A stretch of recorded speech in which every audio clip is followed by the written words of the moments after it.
Well, greetings. We are going to work through 2 Samuel 7 right now and hopefully knock it out here real quick.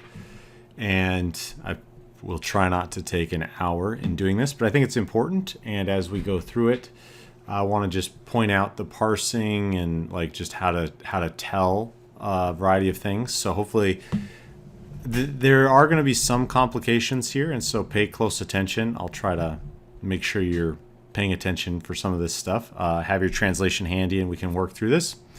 So in verse 18, as we go through, we have Vayavo, the very beginning here, and that is from the word bow, and you can actually see there it's the defective holum, but hopefully you should at least be able to recognize the defective holum and the full letter holum are interchangeable.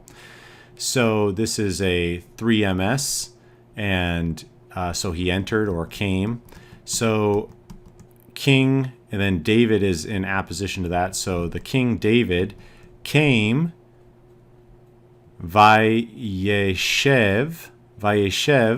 which is, this is one of those words that begins with a yod. And so the one yod verbs actually drop out. So you probably recognize that this is from Yashav, but the yod of the word is actually missing. The yod that is there is from the vayiktol, or the imperfect form. And so you can recognize it, but it's actually something else is going on there. You can actually tell that something is going on because of the dagesh and because of the tsere underneath. But the one of the yods is gone, so it should be two yods, but that's why you have the doubling dagesh. It's signaling that. So regardless, you should also recognize the A class underneath the vav. That should tell you that the prefix is going with the vav. So vai is a vayiktol. Vat is a vayiktol. So the King David entered and sat lifnei Adonai, before the Lord, Vayomer, and said, Mi Anochi, who am I? Adonai Yahweh, O Lord God. Usually it's called a vocative.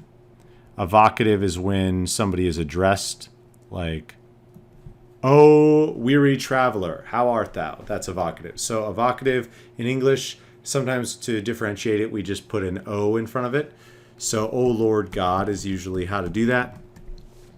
And who is my house? Umi beiti. Who is my house? That key. Now this is a tricky one. This word right here. So how are we going to assess this? Well, as we break it down, there's actually quite a bit going on here. And so if you struggled with this word, this is a troublesome one. All right. So what's going on here is, first of all, we should expect a verb to come right after a key. It makes sense. And so when we look at what's going on, we see a lot of letters. 1, 2, 3, 4, 5, 6, 7. So 6, 7 consonants. And so we need to get rid of some things, beginning and end. So first thing we can do is get rid of the ni. Now, we haven't seen too much of this before, but this is a pronominal suffix that is on the verb. So when a suffix is on a verb, it's the object of the verb. This is something I think that's new, but it's important to recognize that verbs can often take the subject, or I should say the object. So ni is just like ani. So ni, hirik yod, not a surprise. That's 1 CS. So the 1 CS is the object. So that's going to be something about me. Whoops. And so if we look at the rest of this word, then we still have 5 letters. So the hey is often a prefix. And look at this. You have a ta here. It's spelled differently. Normally you have a kametz underneath, but here you have a patak. And this isn't as common. It only shows up if you do have a suffix.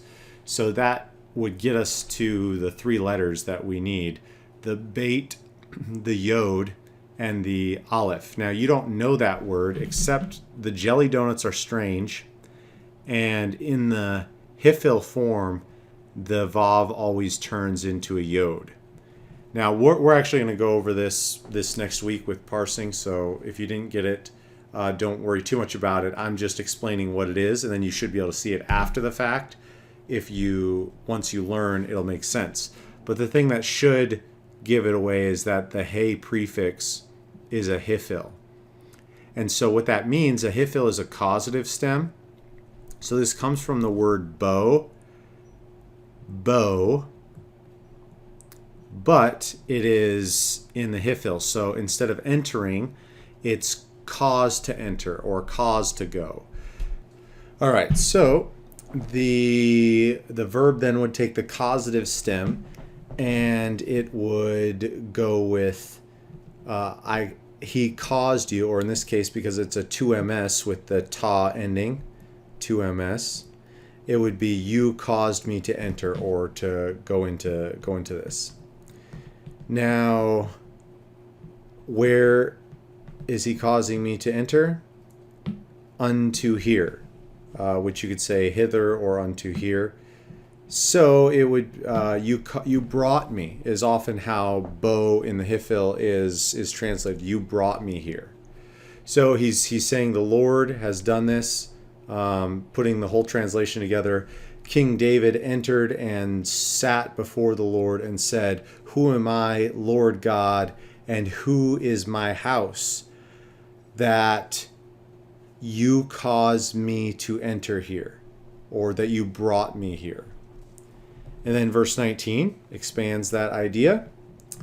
Another vayiktol with the verbal form katan. So zot is actually the subject. So, and this is a small, and with ode, you have to throw that in there. That's an adverb for yet, still, again. So, and it is yet a small thing is how you translate this. So katan. So, and this is yet a small implied thing. Ba'enecha, in your eyes, Lord God. And you spoke also to the house of your servant, le merachok, which is for a long time, implied in the future. This is a temporal use of rachok. It can be locative. It can also be temporal. So you have spoken also to the house of your servant for a long time. Like, in other words, you've given a decree that's going to take place for a while. So rachok, this is a lamed preposition, a mem preposition, and then rachok, the word. And this is my favorite part of the whole prayer, actually, this next part here. Vazot, and this is, you have to throw in a to be verb there, and this is the Torat Ha'adam, O Lord God. So this is the law of man, or the law of mankind. Some people would translate the instruction, but it's Torah. It's the rule, the law, the instruction, the binding agreement. So in other words, David is giving the prayer, and I think one of the things that's awesome about this response to the Davidic covenant is that David recognizes that this isn't just governing him or governing Israel, but it's a law for all of mankind. So obviously the Davidic king is to rule the world, not just rule Israel. And so he says, this is the law of mankind. This is what governs mankind. All right, so putting that all together, and this is yet a small thing in your eyes, O Lord God, and you also have spoken to the house of your servant for a long time. Again, time there is contextual. And this is, you have to have a to be verb there, this is the law of mankind, O Lord God. All right, then verse 20. And what, now this is from Yasaf, to continue or to do again. And this is, again, a strange form, which I don't expect you to recognize, but it's a Hiphal. The Hiphal is often marked by a Hierarch Yod in the middle. We're going to go through Hiphals and other stem things this next week, so don't worry too much about that. We will go over parsing in extensive detail this next week, so it'll be good. But also, the Yod here of the word has turned to a Holam Vav. So Tim Stevens, you actually noted this in the Van Pelt reading, and this is what we're going to be going on the next couple weeks, is noting this pattern, is that words that begin with a Yod, they're one Yod verbs. In the Hiphal, that Yod changes to a Holam Vav. So that's what's going on with this word, why it looks so strange. It's one of those exceptions, the one Yod verbs. All right, so, and what will, and putting this together is maybe a little strange, because you have to nuance this verb a little bit, probably with the idea of can. So, and what can David still continue to speak to you? So you're throwing in these different elements. So this is still or again, and this is continue. So, and what can David continue to speak to you? What can David still speak to you? That's the idea here, is nothing. You've blessed, David so much that he can't. So David's talking about himself in the third person here. And this is also what's known as a complementary infinitive, where Yasaf is like Yakal, and it takes a infinitive to complete its idea. So continue to speak or add to speak. The point is that David's saying, I can't add any words to talk to you because of the greatness of this gift. I'm speechless, is what he's saying. And you know your servant. Now, the pronouns aren't usually added when there's a finite verb, so this is emphatic. You yourself know your servant, O Lord God. So putting it together, what can David continue to speak to you? But you know your servant, O Lord God. Okay, putting all that together. And then 21. Because, that's ba'avur, that's what we've learned as a new word that last week. So, because your word and according to your heart. So this has a couple different elements. It's got the shurik, the kaf preposition, according, lev, the word for heart, and then the 2ms suffix. So, and according to your heart you've done. So, on account of your word, or because of your word and according to your heart, you have done. Asita. You have done what? Well, you have the direct object marker here. All hagedula, all the greatness, but then you have all this greatness, hazot. So you have done all this greatness. And then this is another Hiphal. This is a weird one. It's an infinitive construct. The only thing you should be able to figure out at this point, before we parse Hiphals a lot more this next week, is that the lamed is a marker of the infinitive construct. So when a lamed is added to a verb, or a bait or a cough is added to a verb at the very beginning, it's just a signifier that we're dealing with a infinitive construct. So yada, this comes from yada. Don't worry, you don't know how to parse that just yet. We'll talk about this. You'll know after this week. But it's causative in the Hiphal, meaning cause to know. So here it's saying, you have done all this greatness to cause your servant to know. And this was actually a question that somebody had with regard to the email too, is that the direct object of a Hiphal verb is actually the one being caused to do the action. So in this case, it's to cause your servant to know. And if the direct object was me, so it'd be OT. OT would be how you could do that. So if to cause me to know would be, now he's talking about himself in the third person, so to cause your third person, your servant to know. That's an important aspect of that. So putting that all together, because of your word, or on account of your word, and according to your heart, you have done all this greatness to make known to your servant. And what is it that he's making known? Just the greatness of God and his faithfulness. Now in verse 22, we have the in verse 22, we have a logical connection here. Alken, therefore,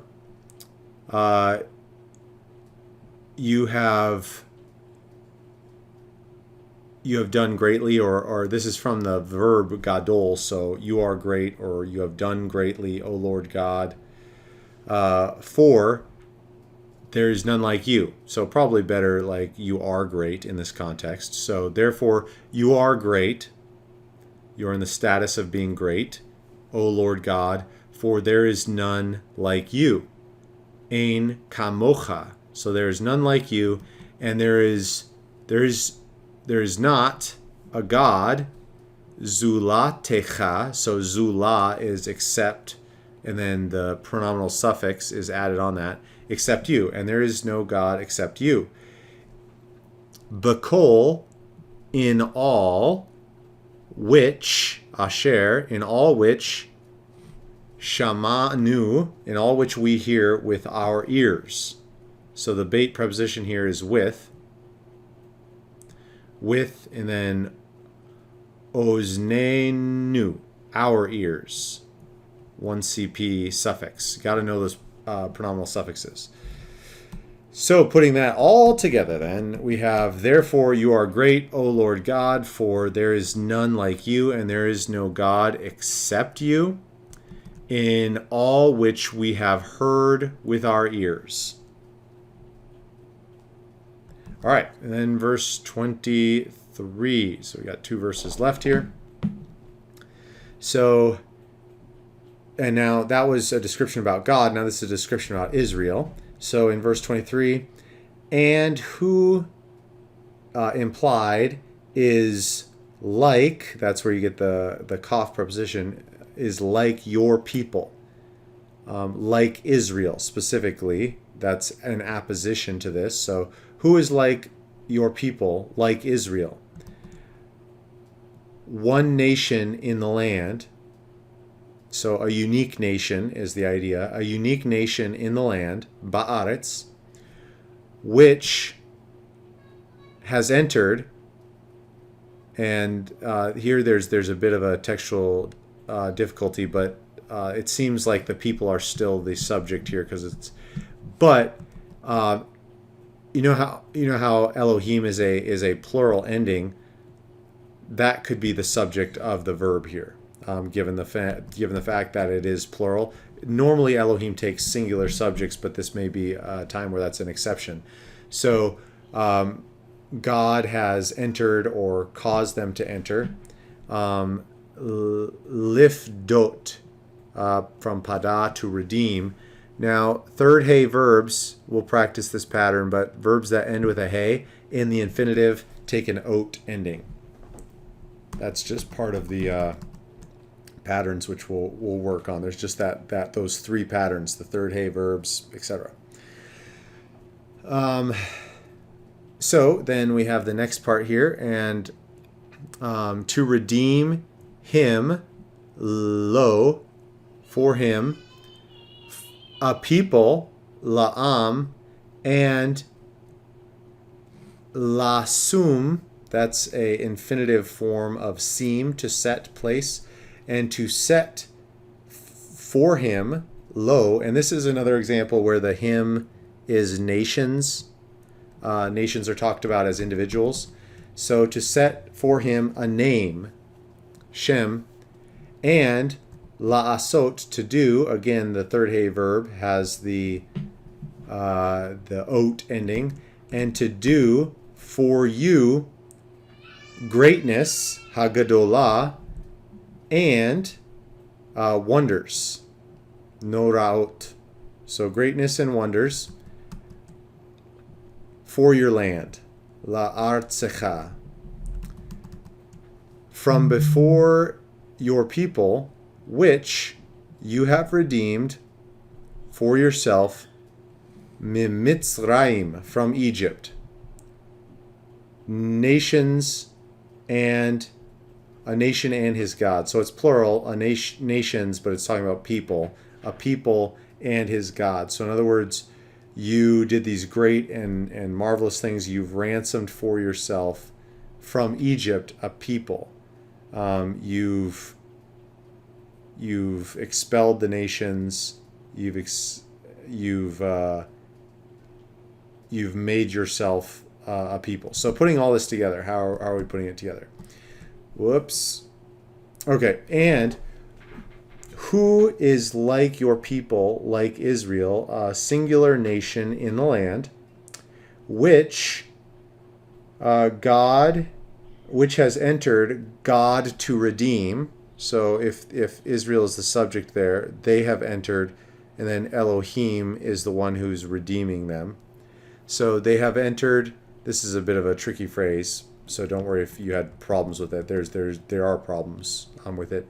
So they have entered, God to redeem him for a people, him being the nation for a people, to set for him a name, and to do for him greatness and wonders for your land from before your people, where you redeemed for yourself a nation, or from Egypt, a nation, and his God.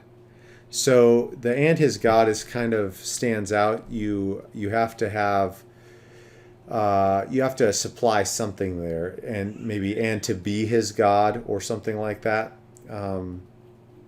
Samuel is notorious actually for having some things left out with regard to that.